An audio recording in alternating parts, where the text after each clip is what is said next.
There is no date more sacred to me, of course, than the 2nd of July every year. No occasion as personally enjoyable as the celebration of the birthday of the First Lady. But I'm glad with this opportunity to join with you in drinking to her health and success. I must also confess that in recent years I've been a little anxious whenever the 2nd of July draws near. For every time this date draws near, I know with certitude that it is I who will get older, while she will simply get younger and younger. Of course, you have heard of Ponce de Leon, who is said to have scoured the wilds of America to find the fountain of youth and failed.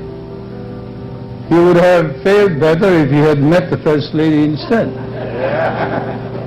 You remember on our wedding anniversary, I quoted the story of Henry Ford, the Sr., who on his golden wedding anniversary was asked, "What is your secret of an enduring and happy wedded life?"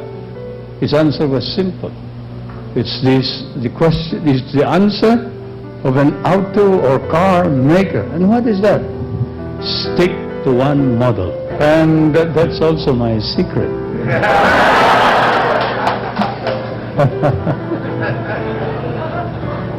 The effort to look younger than the First Lady, it's a hopeless cause.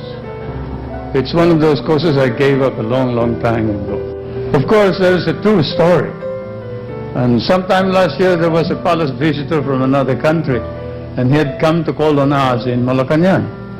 During his call, it seems that he bypassed the palace aides and escort, and he formally announced, before he could be formally announced to me, he came face to face with the young Mrs. Marcos. Impeccably polite and diplomatic, he engaged her in conversation and forthwith asked about the health of her father.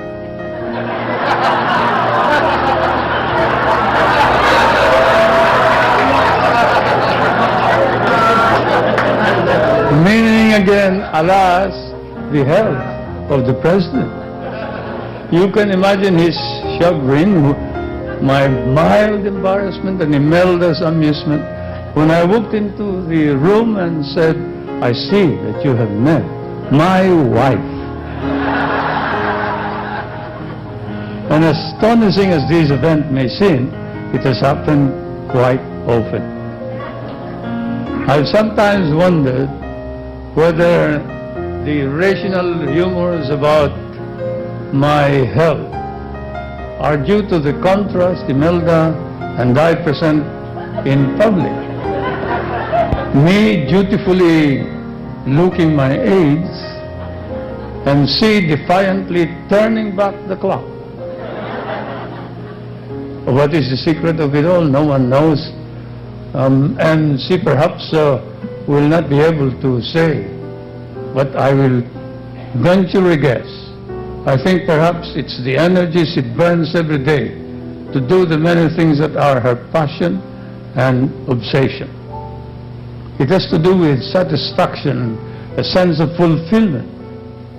She derives from her service to others and from the innumerable projects for people and country. A writer has seriously suggested even that Einstein's great discovery of relativity also posited the timeless truth that pleasure is energy. That what we expend in delightful and purposeful work is again turned into new energy. In short, we become young by doing. When you retire and do nothing, you're dead. Now, do you know why I keep running for president? That we have not known anyone with such energy for work like the First Lady. This woman whom I am proud and privileged to claim as my wife.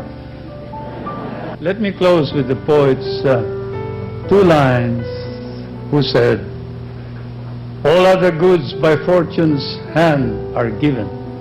A wife is the peculiar gift of heaven." Shall I say that all over again? Most goods by fortune's hand is given. A wife is a gift